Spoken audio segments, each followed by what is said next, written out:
नमस्कार सांग मैंने लार्न विथ आशीर्वाद यूट्यूब चैनल को आपण मानक स्वागत। तो काली आम देखी जे संविधान कौन संविधान केते प्रकार तो काली आम एतिकी जानी तो संविधान विषय जानी। आज आम देखा जे भारतर संविधान केमिति सृष्टि है बा किए सृष्टि कला केमिति सृष्टि है एवं को क्राइटेरिया नहीं कि सी सृष्टि देखा आज। तो प्रथम आसिले किए ना 1895 रो 96 1895 रु 96 मसीह बाल गंगाधर तिलक किए बाल गंगाधर तिलक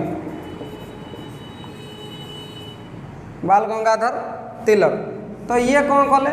ना बाल गंगाधर तिलक गोटे बही अच्छी आर्कटिक होम ऑफ आर्यंस से ही बही रे कौन कले ना से प्रथम करी संविधान सभार मांग करथिले। प्रथम करी संविधान सभार कौन करथिले डिमांड करथिले केमिति करथिले ना गोटे फिलोसफी आकार से गोटे दर्शन आकार रे तांकर जो बही रहिला कौन आर्कटिक होम ऑफ आर्यंस। तो आर्कटिक होम ऑफ आर्यंस यही बही रे से कौन करथिले ना प्रथम करी कौन करथिले ना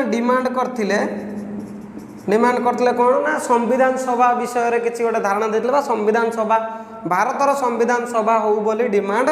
करथिले प्रथम करे आउ एटा को कौन करथिले ना सी दृढ़तार सहित नुहे गोटे फिलोसफी आकार रे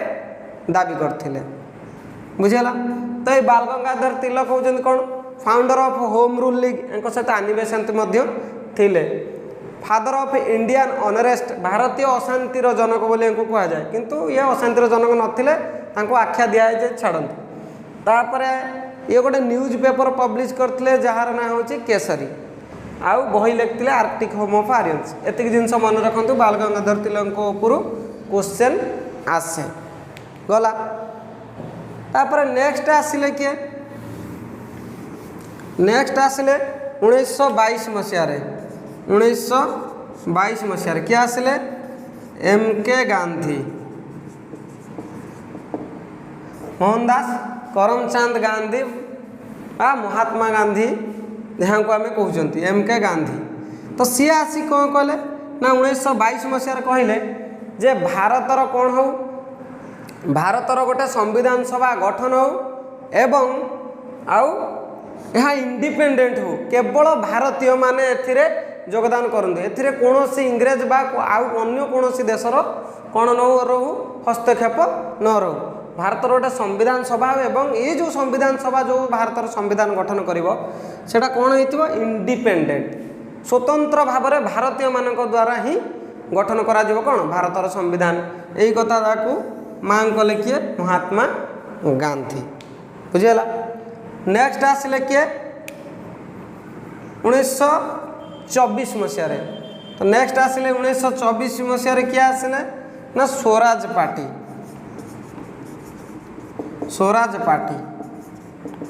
जहाँ को गठन करते किए Motilal Nehru and CR Das Chittaranjan Das Motilal Nehru and Chittaranjan Das को गोटे उपाधि दिखाई कौन ना देश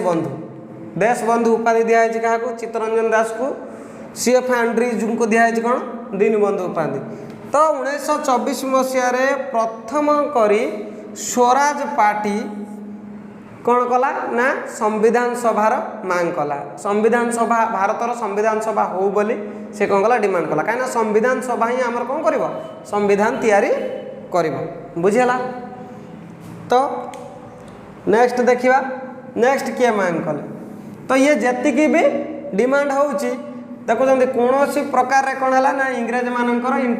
माने इंग्रेज माने को ग्रहण करूना इंग्रेज माने ये जो डिमांड को सब ग्रहण करना खातिर करना या पर आसिले कौन ना 1934 मसीह आसिले किए ना MN रॉय।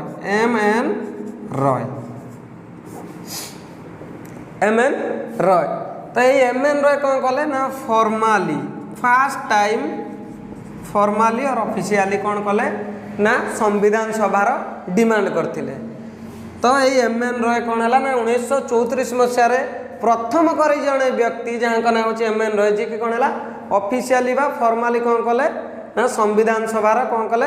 ना डिमांड कले बुझेगा आउ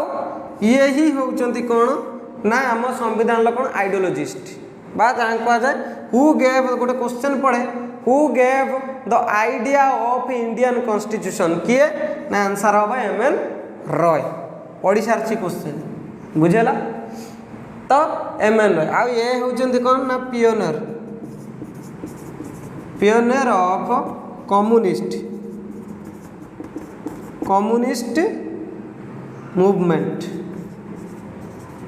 मूवमेंट इन इंडिया कम्युनिस्ट आंदोलन कौन होचंती जनक भाव में क्या कह जाए ना एम एन रॉय होचंती कम्युनिस्ट आंदोलन जनक बुझीगला तो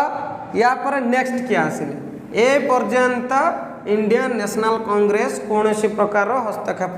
कर कौन प्रकार डिमांड करना संविधान सभा किंतु एबे सी डिमांड करे केबे 1935 मसीह आईएनसी इंडियन नेशनल कांग्रेस प्रथम करी कौन करथिले ना संविधान सभार कौन करथिले डिमांड करथिले तो आईएनसी उपरे केतटा कथा आईएनसी केबे गठन कराइतला 1885 मसीह कहा द्वारा गठन कराइतला ए ओ ह्यूम आलान ऑक्टावियन ह्यूम यार प्रथम यही जो आईएनसी रो प्रथम प्रेसिडेंट किए थे WC बनर्जी उमेश चंद्र बनर्जी प्रथम महिला प्रेसिडेंट किए थे आनी बेसेंट प्रथम भारतीय महिला किए थे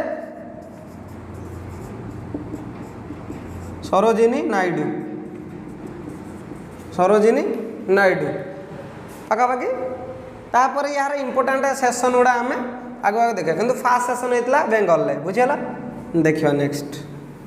तो आईएनसी कौन कला ना प्रथम कर 1935 मसीह संविधान सभार कौन कला ना डिमांड कला बुझीगला तो या पर नेक्स्ट आसिले किए ना नेक्स्ट आसिले 1938 मसीह JL नेहरू जवाहरलाल नेहरू ये कौन कहले ना भारतर संविधान सभा हो ये डिमांड कले कौन ना भारतर संविधान सभा हो किंतु यही संविधान सभाटी कौ टाइप रो ना संविधान सभाटी इलेक्टेड हो मीन्स ये सभार जो मैंने मेंबर हेबे से माने कौन हेबे ना इलेक्टेड हेबे से मानकर इलेक्शन हम आउ ये जो मेंबर मानकर इलेक्शन हम ए इलेक्शन ले को माने भाग नेबे ना आडल्ट फ्रांचाइज माने भाग नेबे यूनिवर्सल आडल्ट फ्रांचाइज नुहे माने सबू बड़ लोक बा सबू आडल्ट माने भोट दे परिबेनी को माने भोट देबे जो माने एजुकेटेड हेथिबे जो मानकर कौन थिबो ना संपत्ति थिबो जो माने टैक्स पे करथबे सेही माने ही कौन करि परिबे ना एमाननको भोट दे पारिबे आउ जो भोटर जो प्रक्रियाटा प्रोसीडियर कौन हम सिंगल ट्रांसफरेबल वोटिंग सिस्टम आउ इनडायरेक्ट भोट हम एम डायरेक्ट इलेक्शन हेनी इनडायरेक्ट इलेक्शन हम कहीं समस्ते भोट दौना एम केवल हाथ गणती केते जन भोट दौरान आई मैंने ही जो टोटाल समग्र लोक रही से रिप्रेजेंट करेंगे तो एम कौन हम इनडायरेक्ट इलेक्शन हम जमीती कि आमर कौन हो प्रेसिडेंट कर होची वाइस प्रेसिडेंट कर होची सेमानक इलेक्शन ले हमर डायरेक्ट लोक माने भाग नउछन लोक माने भाग नउछन एमएलए और एमपी माने भाग नउछंती बुझेला एबे देखिबा नेक्स्ट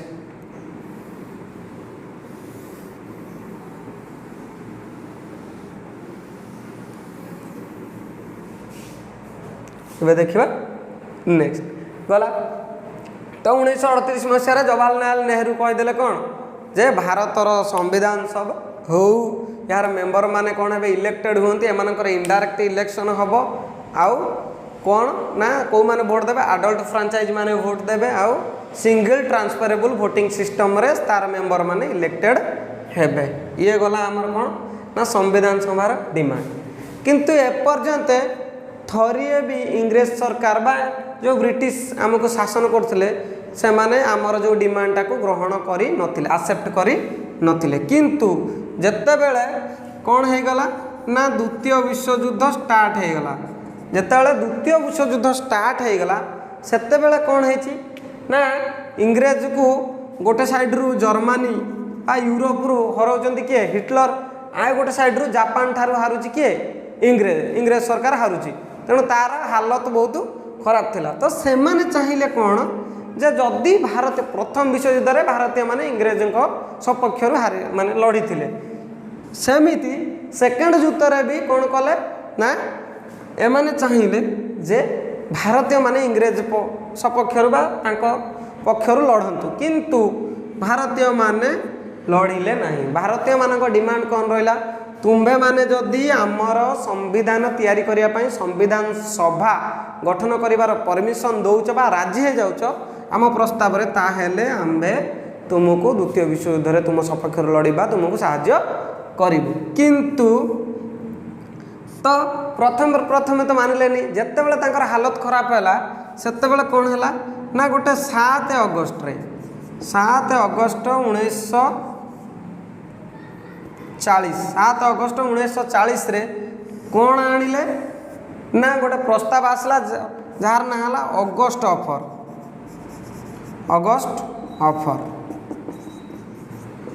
ऑफर आनले ए अगस्त ऑफर रे कौन हैला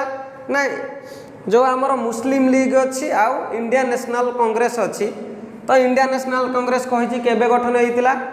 केबे ना 1885 रे मुस्लिम लीग केबे गठन होइतिला 1906 रे कहा द्वारा नवाब सलीम मुल्ला ऑफ ढाका बुझेला आउ कोठी गठन करा हेतला ना मुस्लिम लीग की ढाका रे गठन करा हेतला बुझेला तो अगस्त ऑफर तो अगस्त ऑफर रे जहाँ भी रहिला कौन इंग्रेज सरकार जहाँ भी प्रस्ताव रहा से कौन है ना मुस्लिम लीग और इंडियन नेशनल कांग्रेस भितर कौन है ना गठबंधनी बा जमिला नहीं जो कौन है ना ये अगस्त ऑफर टी कौन है फेल मारिला नेक्स्ट पुणी आसला कौन ना क्रिप्स मिशन नेक्स्ट आसला कौन ना क्रिप्स मिशन केबे आसला 1942 मसीह तो क्रिप्स मिशन जहाँ भी प्रस्ताव नहीं के आसिले तो ताको कौन है ना इंग्रेज आउ आमर जो रहिले कौन सॉरी जो इंडियन नेशनल कांग्रेस आ मुस्लिम लीग एथरे कौन है ना हेलानी आउ ए क्रिप्स मिशन से माने कौन कहले ना कहले जे प्रथमे तुम्हें माने द्वितीय विश्वयुद्ध रे ग्रहण कर द्वितीय विश्वयुद्ध पर आमे तुमर कौन संविधान तैयारी करदबा संविधान सभा गठन करिया पई अनुमति देई देबु तो द्वितीय विश्वयुद्ध सरीबा परे तुम्हें करिबो कि न करिबो तार किछि ग्यारंटी अछि कि मीन्स ये जो प्रस्तावटी देले ये गोटे एमिति चेक देले जार बैंक ही हम इंडिया रे बा वर्ल्ड रे एग्जिस्ट करने जार बैंक नाही सेही भलिया गोटे बैंक रे चेक दोछ नारे बैंक तो नाही से चेक रो पैसा उठेबे केमिति बुझि होछि ना नाही अरे बैंक थिले सिना सी लेट देई देबे गोटे हमर एटा होछि धामनगर कहे धामनगर बैंक अरे धामनगर बैंक नाम कौन बैंक अच्छी ना बैंक ना से मैंने कथाटा एमती कहते आम जदि द्वितीय विश्वयुद्ध सर जितबू ताहले तुम संविधान तैयारी करदेबू अरे तुम्हें जितब कि हार केमी जाना आम तापर तुम्हें जिति सार हारी सारा पर तैयारी कर कि गोटे एग्रीमेंट अच्छी ना कि ग्यारंटी अच्छी ना तेणु एम कौन है ना ये जो क्रिप्स मिशन भी फेल मारिला क्रिप्स मिशन भी फेल मारिला नेक्स्ट 1945 मसीहा नेक्स्ट 1945 मसीह इंडियन नेशनल कांग्रेस और मुस्लिम लीग भितर गोटे समझौता करने कौन है ना गोटे वेबेल योजना आसला वेबेल नामक लॉर्ड वेबेल नामक जड़े कौन थे जड़े ऑफिसर थे इंग्रेजर तो सी कौन आने ना गोटे प्रस्ताव आनिले जार ना है कौन वेबेल योजना तो सी कौन सी जहाँ भी प्रस्ताव देले तो से प्रस्ताव को कौन है सी वेबेल योजना कौन है ना इंडियन नेशनल कांग्रेस आ मुस्लिम लीग भितर कौन है ना राजी हेले नहीं ये किसी प्रस्ताव को इग्नोर कले सी किसी प्रस्ताव के एगेन्स्ट हो गले जो ये भी फेल मारला फाइनाली 1945 मसीह कौन है इंडियन नेशनल कांग्रेस आउ मुस्लिम लीग भितर कौन है समझौता करने गोटे कौन है ना सिमला कन्वेंशन है बुझेगा सिमला कॉन्फ्रेंस भी बात तो कौन है ना सिमला कॉन्फ्रेंस तो एथिरे कौन है ना एथिरे इंग्रेज माने कौन कहले ना भारतर संविधान हम संविधान सभा गठन करा जीवो किंतु ये संविधान सभा गठन करिया पई से माने गोटे कोन हला ना गोटे जो संगठन को कोन हला बा गोटे केते जण मेंबरंकर गोटे संस्था भेजे पठेले बा प्रस्ताव देले से संस्था जो ना कौन थिला कैबिनेट मिशन कौन थिला ना कैबिनेट मिशन बुझेला तो कैबिनेट मिशन कौन कहले ना कैबिनेट मिशन ही कौन करिवो भारतर संविधान तैयारी करिबारे सहाय्य करबा ये ही भारतीय संविधान सभा बा संविधान रो ढांचा प्रस्तुत करियो प्रथमे संविधान सभा ढांचा संविधान सभा तैयारी हे गले कौन हो ना से माने संविधान तैयारी करेंगे तो आउ एथिरे शर्त कौन अच्छी भारतीय माने इंडिपेंडेंटली करेंगे एथिरे कहार हस्तक्षेप रहे तो एमाने कौन कले ना ये कैबिनेट मिशन ये जो कैबिनेट मिशन आसिला भारत को ये कौन करिवो ना संविधान सभार ढांचा प्रस्तुत करिवो एबे देखिबा तो कैबिनेट मिशन केबे आसिला एथिरे को माने मेंबर रहिले चेयरमैन किए रहिले कौन देखिबा तो एबे देखिया कैबिनेट मिशन प्लान तो कैबिनेट मिशन कौन प्लान देथिला कॉन्स्टिट्यूएंट असेंबली बा संविधान सभा तैयारी करिया पई तो कैबिनेट मिशन आम भारत को केबे आसिला 24 मार्च 1946 रे कैबिनेट मिशन आम भारत को आसिला केबे ना 24 मार्च 1946 रे कैबिनेट मिशन भारत को आसिला तो ये कैबिनेट मिशन ले केते जण मेंबर थिले 3 जण मेंबर थिले प्रथम हेले चेयरमैन चेयरमैन किए हेले चेयरमैन हेले लॉर्ड पाथिक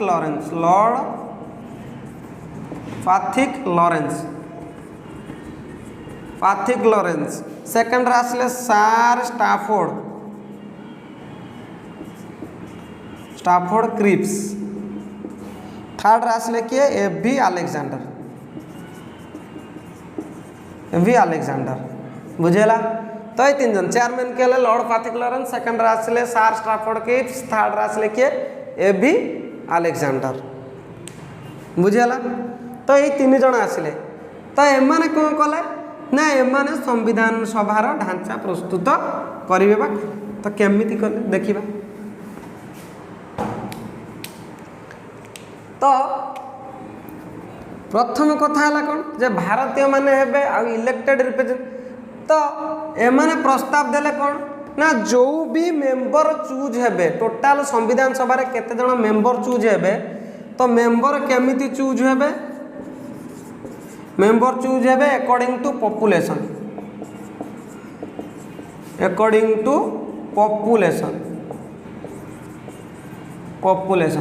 तो पॉपुलेशन अनुपात रे केमिति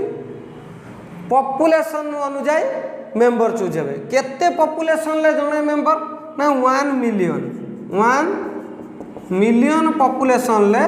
जणिए मेंबर मींस 10 प्रति 10 लाख लोकन करे जणे मात्र मेंबर चूज हेबे गला द्वितीय कौन है ये जो मेंबर चूज हेबे ये मेंबर मानक 3टा कैटेगरी रे भाग कराइतला गोटे कौन है जनरल गोटे है मुस्लिम आ गोटे है सिख बुझेला तो जेतिक भी मेंबर से माने चूज हेबे तो ये मेंबर मानक 3टा कैटेगरी रे भाग कराला गोटे है जनरल गोटे है मुस्लिम आ गोटे है सिख ये 3 जन को कौन है 3टा कैटेगरी रे भाग कर दिया गला तो ये 1 मिलियन प्रपोर्शन ले से माने देखिले टोटाल संविधान सभा रे केते जन मेंबर रही पारिबे टोटाल संविधान सभा रे 399 मेंबर हेई पारे मींस ये 1 मिलियन रे 1 मेंबर कैलकुलेट कला परे 399 मेंबर सिलेक्ट हेई पारिबे बुझेला किंतु ये 399 मेंबर टोटाल हेई पारे सिना किंतु 399 मेंबर मध्यरु 296 मेंबर कोठू ना 296 मेंबर ब्रिटिश प्रोविंसेस मींस जो एरिया को ब्रिटिश शासन करुले से ही प्रांतरू केते आसबे 296 जन नेक्स्ट जो रहिले 93 जन ये कोठू आसबे ना प्रोविंशियल स्टेट जो स्टेट गुडा को माने शासन करजंती से मानकर हेड बा किंग शासन करुचंती बुझेला किंतु ये जो मेंबर मान को जो पॉपुलेशन थ्रो रे चूज कराला तो एथिरे कौन है ना 3 भाग रे जो विभक्त कराला तो एथिरु 296 मेंबर हेले कोठू ना फ्रॉम ब्रिटिश लिख दो फ्रॉम ब्रिटिश प्रोविंस और ये है प्रोविंशियल स्टेट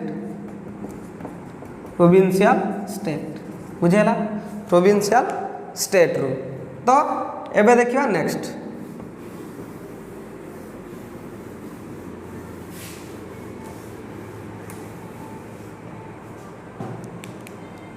तो टोटाल मेंबर है सेतिकी तो केमिति मेंबर आसबे इलेक्टेड है कि तो इलेक्शन केबे हला जुलाई और अगस्त 1946 रे कोन हला ना इलेक्शन हला कोउथि पई कॉन्स्टिट्यूएंट असेंबली पई कोन हला ना इलेक्शन हला ए इलेक्शन ले टोटाल मेंबर हेले केते ना 389 किंतु 389 रु केते जनकर इलेक्शन हम 296 जनकर इलेक्शन हम कहीं जो 93 मेंबर आमर प्रोविंशियल स्टेट रू आसबे तांको कौन करा दियो ना तांको नॉमिनेट करा दियो किए नॉमिनेट करिवे तांकर जे राजा थिबे बा तांकर से स्टेट रो जे हेड थिबे सी कौन करिवे ना नॉमिनेट करिवे गला ये जो 296 मेंबर को पुणी 3 भाग रे विभक्त करा है 296 मेंबर को 3 भाग रे कौन गोटे हला जनरल कोन हला जनरल बा आईएनसी रू केते थिले 213 मेंबर। नेक्स्ट आसले मुस्लिम लीग रू केते थिले 79 मेंबर आउ एथिरु थिले केते 4 मेंबर। तो ये जो हेले कौन ना जो ये जो 296 मेंबर रहले कोठू ब्रिटिश प्रांत रू तो सेमानक पुणी 3 भाग रे विभक्त कराय तो इंडियन नेशनल कांग्रेस केते पाइला 213 सीट मुस्लिम लीग पाइला केते 279 सीट आउ ये जो 4टा आसीचंती ये 4टा होची कोठू ना चीफ कमिश्नरी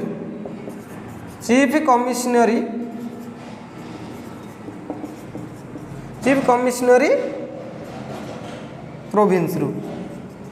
बा साइट रू चीफ कमिश्नरी कौन ना एथिरे कौन करिए ना चीफ कमिश्नर माने शासन करुथिले जोटा कि कैबिनेट मिनिस्टर माने शासन करुथिले जो 4टा माने ये 4टा कौन ला ब्रिटिश ये 4टा प्रांत रे बा 4टा स्टेट रे कौन करथिले ना कैबिनेट मिनिस्टर मान बा चीफ कमिश्नरी मानन को देइथिले से माने कौन करथिले यार देखाशुना करुथिले। तो ये 4टा जो चीफ कमिश्नरी रहिला कौन गोटे हला दिल्ली गोटे हला कुर्ग गोटे हला अजमेर एंड मेरवार आउ गोटे हला कौन बालूचिस्तान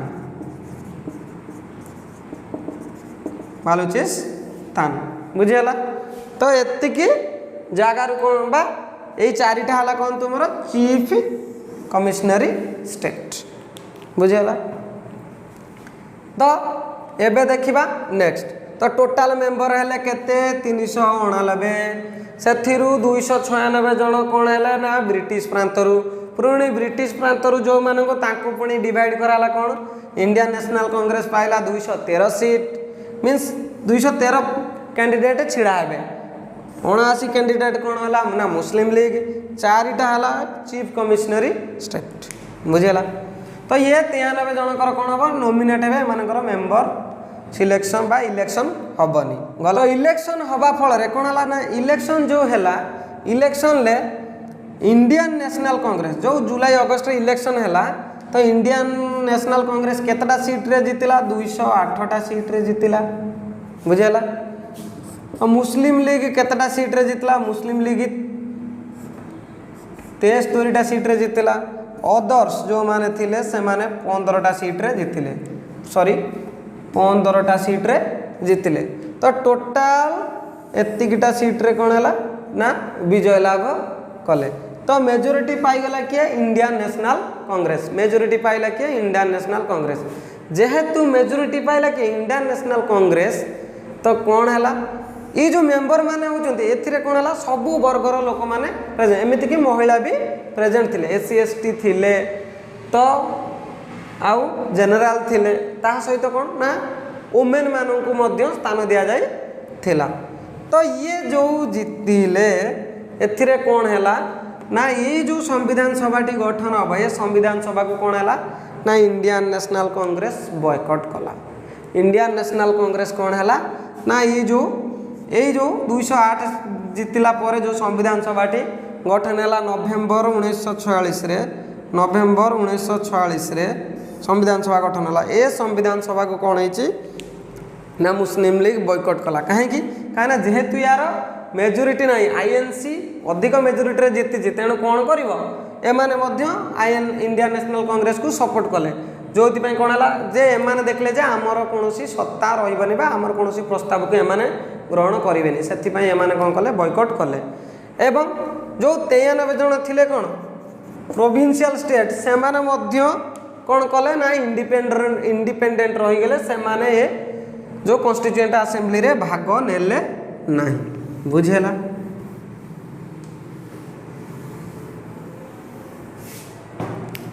तो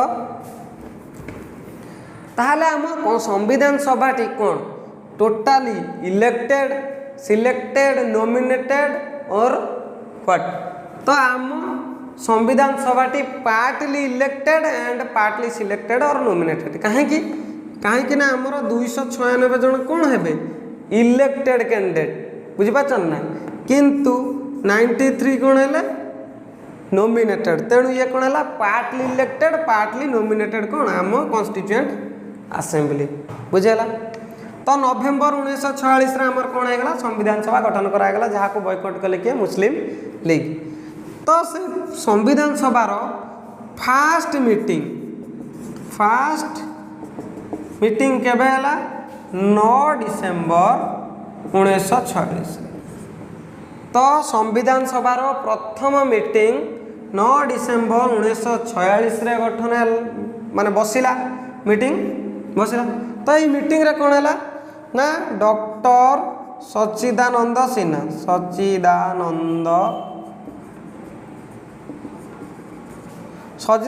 सिन्हा को कौन कराला ना इंटरिम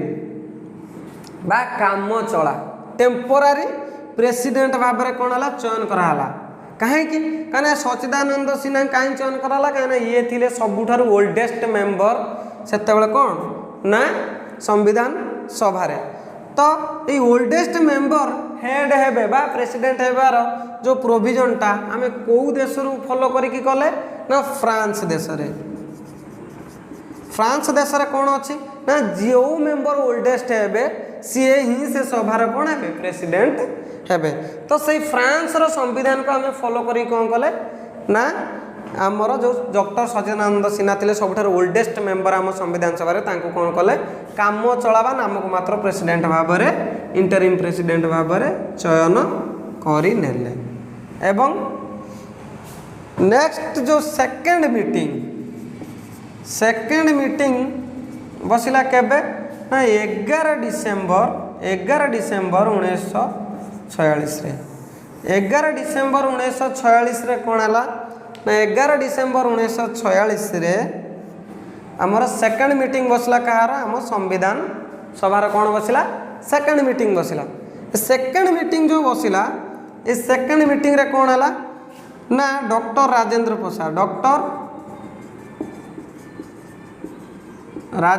प्रसाद को कौन है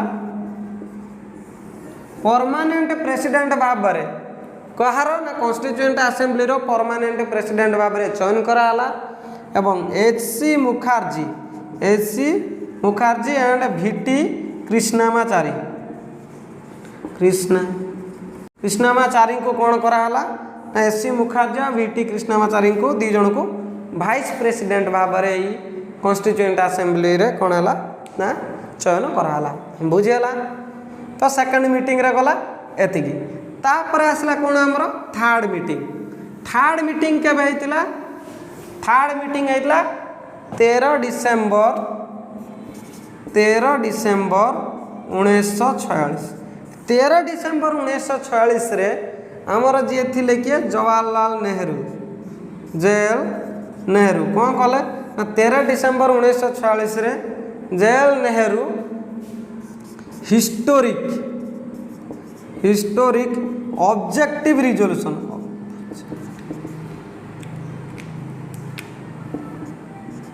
ऑब्जेक्टिव रिजोल्यूशन को कौन करथिले पास करथिले ये होची सही ऑब्जेक्टिव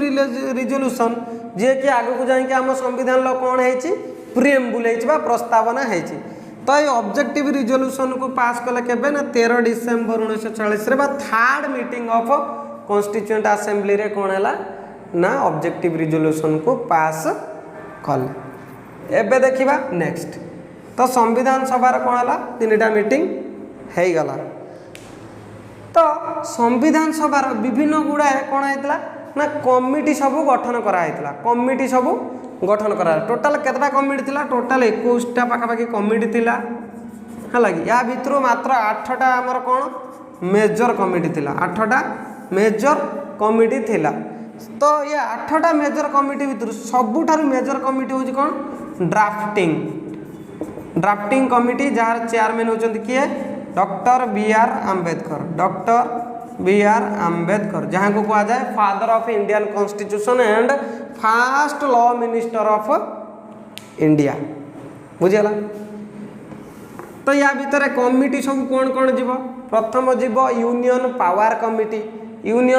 कमिटी हेड होचंती किए बा चेयरमैन होचंती Jawaharlal Nehru fundamental rights and minority committee तार चेयरमैन होचंती सरदार वल्लभ भाई पटेल स्टीयरिंग कमिटी तार चेयरमैन होचंती doctor Rajendra Prasad flag committee तार चेयरमैन होचंती डॉक्टर राजेंद्र प्रसाद एवं ड्राफ्टिंग कमिटी चेयरमैन होचंती किए ना आमर बी.आर. आम्बेडकर तो इम्पोर्टेंट कमिटी ड्राफ्टिंग कमिटी कौन ना ड्राफ्टिंग कमिटी के अदरवाइज कौन कहा जाए चिठा कमिटी जे आम संविधान ड्राफ्ट प्रस्तुत करिवो चिठा प्रस्तुत करिवो किए ना ये ड्राफ्टिंग कमिटी कौन करिवो चिठा प्रस्तुत करिवो तो चिठा प्रस्तुत करिकी सी कहा आगे आनिक उपस्थापना करिवो संविधान सभा आगे उपस्थापना करिवो तो संविधान सभा कौन हम ताकू पढ़ा जिबा परे तो ता भितर लोक जो मेंबर माने थिबे से माने कौन करिवे किछटा कौन देबे संशोधन देबे जदि ठीक थिबो तो समस्त स्वीकृत जदि नथिबो तो संशोधन करिकिनी पूरा फाइनाली प्रस्तुत करा जिवो यार कौन रीडिंग पर तो देखा तो टोटाली आम संविधान को तैयार करने 64 लाख टका खर्च होता है लगे आउ ड्राफ्टिंग कमिटी केते दिन दिखाई 6 मास टाइम दिखाई ये 6 मास भितर 141टा मीटिंग है कहार ड्राफ्टिंग कमिटीर 141टा मीटिंग है 6 मास टाइम दिखाई ड्राफ्ट प्रस्तुत करने तो ड्राफ्टिंग कमिटी केबे आसिला आमर कौन ना केबे गठन कराइतिला 29 अगस्त 1947 29 अगस्त 1947 रे ड्राफ्टिंग कमिटी तैयार होता किंतु या पूर्व कौन होता ना इंडियन इंडिपेंडेंस भारत कौन होगा स्वाधीन होगा बुझे तो स्वाधीन होगा फल आम संविधान सभार कौन चेंजेस होता changes according to independence act तो कौन होता ना प्रथम मेंबर हो गले केते 389 रु मेंबर हो गले केते 299 कहीं ना तो मुस्लिम लीग बा जो एरिया कौन होता पाकिस्तान इंडिया और पाकिस्तान अलग है ना जो एरिया पाकिस्तान अंडर रे थिला तो सेमान को कौन कहगला जे तो सेमाने जोटी चाहिए सेमाने जदि चाहिए इंडिया संविधान सभा भाग नहीं पारे इंडिया संविधान गठन रे आउ सेमाने जदि चाहिए कौन हे ना पाकिस्तान संविधान सभा बा संविधान गठन रे भाग नहीं पारे किंतु कौन है तो किछि मेंबर कौन कले ना पाकिस्तान संविधान सभा गठन रे भाग नहीं जो कि कौन है जो 389 टोटाल मेंबर थे गोटे संविधान सभा होता तो वर्तमान इंडियन संविधान सभा 299 मेंबर हो गए बुझेगा 299 मेंबर इंडियन संविधान सभा रे गले बुझेगा तो 299 मेंबर मध्यरु 79 हेले कौन ना मुस्लिम लीग है कि सॉरी 70 79 रु कमिकी फास्ट थी 79 70 मेंबर है मुस्लिम लीग 229 मेंबर है कौटू ना आमर इंडियन नेशनल कांग्रेस तो इंडियन या परे यही अगस्त जो इंडिपेंडेंस एक्ट पर जो प्रोविंशियल स्टेट माने थिले तांको कौन कहला से माने जदि चाहिए इंडिया ये संविधान एबा कॉन्स्टिट्यूएंट असेंबली ऑफ इंडिया रे भाग नहीं पारे बा कॉन्स्टिट्यूएंट असेंबली ऑफ पाकिस्तान रे भाग नहीं पारे बा से माने कोन इंडिपेंडेंट स्टेट है कि रही पारिबे किंतु से माने किछि कोन कले ना भाग नेले का दियरे इंडिया रे भी किछि भाग नै छन पाकिस्तान रे भी किछि भाग नै छन मींस इंडिपेंडेंस एक्ट पर से माने आसले तो टोटाल क्वेश्चन पड़े टोटाल संविधान सभा रे केते जण महिला थिले वुमेन मेंबर टोटाल केते जण वुमेन मेंबर थिले 15 जण वुमेन मेंबर थिले बुझी होची ना नहीं तो टोटाल मेंबर थिले 15 जण किंतु संविधान जत्ता बेले हमर कोन हला संविधान लेखा सरला सेते बेले हमर प्रेजेंट थिले 26 नवेम्बर 1949 रे संविधान सभा रे केते जण मेंबर प्रेजेंट थिले महिला 8 जण आ टोटाल मेंबर 269 रु केते प्रेजेंट थिले 284 आगु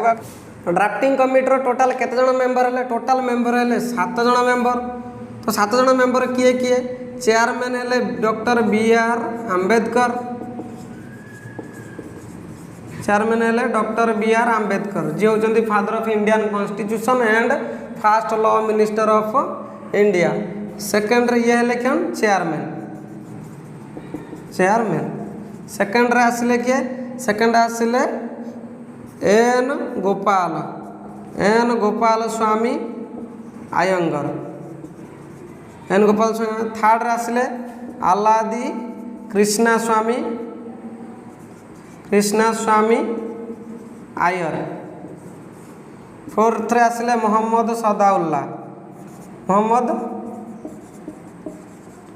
सदाउल्ला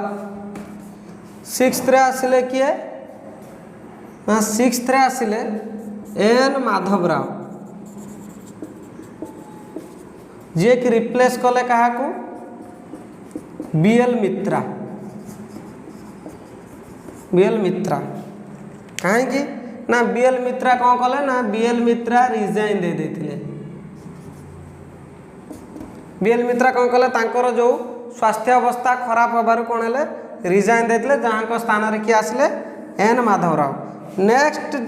आसले के गोटे नेक्स्ट आसले के.एम. मुंशी सेवेंथ रे हेले किए ना टी.टी. कृष्णामाचारी जहां कर कौन हेतला ना डेथ हेतला त इनको रिप्लेस कले किए डी.पी. खैतान त टी.टी. कृष्णामाचारी को बदल रे कि आसले डी.पी. खैतान कहीं ना टी.टी. कृष्णामाचारी मृत्यु होता क्वेश्चन पड़ो कहार मृत्यु होता ना टी.टी. कृष्णामाचारी मृत्यु होता रिप्लेस कले किए डी.पी. खैतान बुझीगला तो ये गला कथा तो ड्राफ्टिंग कमिटी केबे गठन कराला ड्राफ्टिंग कमिटी केबे गठन कराला 29 अगस्त 1947 रे गठन कराला बुझला तो ड्राफ्टिंग कमिटी कौन करिवो ना चिठा प्रस्तुत करिवो कहार भारतीय संविधान लो चिठा प्रस्तुत करिवो जदि भारतीय संविधान चिठा प्रस्तुत करिवो तो केबे प्रस्तुत कला तो तार प्रथम चिठाटा से केबे प्रस्तुत कला फेब्रुआरी 1948 रे फेब्रुआरी 1948 रे ये तार कौन कला ना प्रथम चिठाटी प्रस्तुत कला तो याकू कौन है तो ये जो संविधान सभा को जाइए कौन है ना यार किसी करेक्शन ताको कौन है प्रपोज कराला तापर तार सेकेंड चिठा प्रस्तुत कला केबे अक्टोबर 1948 रे कौन कला ना ये सेकेंड चिठाटी कौन करछि ना सी प्रस्तुत करिछि तो जितेबाला सेकेंड चिठाटी से प्रस्तुत करिछि तो ये सेकेंड चिठा को कौन करागला ना रीडिंग कराला कोठी कॉन्स्टिट्यूएंट असेंबली रे केबे ना 4 नवेम्बर 1948 रे कौन है ना फास्ट रीडिंग कराला केबे 4 नवेम्बर 1948 रे कौन कराला ना सेकंड जो ड्राफ्टटा तैयारी हेतिला ड्राफ्टिंग कमिटी द्वारा ताको रीडिंग कराला केते दिन पई रीडिंग कला बा विचार विमर्श कराला ना 9 नवेम्बर 5 दिन पई कौन है विचार विमर्श हला बा रीडिंग हला पुणी से जो ड्राफ्टटार कौन है सेकेंड रीडिंग हला पुणी आउ थरे रीडिंग हला केबे ना नवेम्बर 15 1948 15 नवेम्बर 1948 रे तार सेकेंड रीडिंग स्टार्ट है पुणी शेष है केबे अक्टोबर 17 1949 मीन्स केते दिन सेकेंड रीडिंग टा चलला भाबंत बहुत दिन चलला सेकेंड रीडिंग चलला केते नवेम्बर 1948 रु स्टार्ट है कि तो तो अक्टोबर 17 1949 पर्यंत चलला। तो यही सेकेंड रिडिंग पर पाखापाखि 7653 आमेंडमेंट कौन है संशोधन कौन है लोक मान द्वारा प्रपोज कराला जहाँ 2476 आमेंडमेंट एक्चुअली कौन है ये 2476 कौन है डिस्कसन है कौटी कॉन्स्टिट्यूएंट असेंबली रे किंतु प्रपोज कराइला केते 7653 बुझेला। तो ये गला कौन है तो रिडिंग आमर सरी जाइए केबे अक्टोबर 17 1949 एतिक है कौन प्रपोज कराई फाइनाली कौन है 26 नवेम्बर 1949 रे आम संविधान को कौन है ना आडप्ट कराई मीन्स लेखा सरी जाइए। तो 26 नवेम्बर 1949 रे कौन है आम संविधान को आडप्ट कराला लेखा सरीगला किंतु लागू करागला नहीं। तो जिते लेखा सरीगला तो संविधान सभार केते जण मेंबर प्रेजेंट थिले संविधान सभार टोटाल केते जण मेंबर थिले 284 जण मेंबर थिले जहाँ 8 जण कौन थिले महिला थिले बा वुमेन थिले डब्ल्यू बुझेला गला किंतु एको लागू करागला नहीं केबे 26 नवेम्बर 1949 रे लागू करागला नहीं। तो कहीं लागू करागला नहीं आमे देखिबा कौन ना कहीं लागू करागला नहीं नेक्स्ट क्लास रे देखिबा। तो जो फास्ट मीटिंग होता आमर कॉन्स्टिट्यूएंट असेंबली रे केते 9 डिसेम्बर 1946 रे तो ये गोटे पॉइंट भूली जाइए कौन ना 211 जन मेंबर से जो मीटिंग टाक अटेंड करते बुझेला। तो आज है एतिकी तो काली ठारू पूरा धड़ाधड़ 5टा 6टा वीडियो कहीं आपण मैंने सब्सक्राइब जहाँ बढ़िले नहीं तो आम काली ठारू पूरा लगातार वीडियो पोस्ट करूँ 6टा 7टा 5टा जितना वीडियो आम द्वारा संभव आम चेष्टा करूँ ना 20 दिन भीतर आम चारिया को चेष्टा करूँ। आम वीडियो को लाइक करूँ शेयर करूँ जोटा कि ओएसएससी एग्जाम आम जो 20 दिन सीरीज चलती 20 दिन आम कंप्लीट करूँ जो मैंने ओएसएससी प्रिपेयर करूँ भल जो मैंने करना से बहुत बेनिफिट पाइबे। तो शेयर करूँ सब्सक्राइब करूँ आम चैनल को। Have a nice day keep smiling thank you.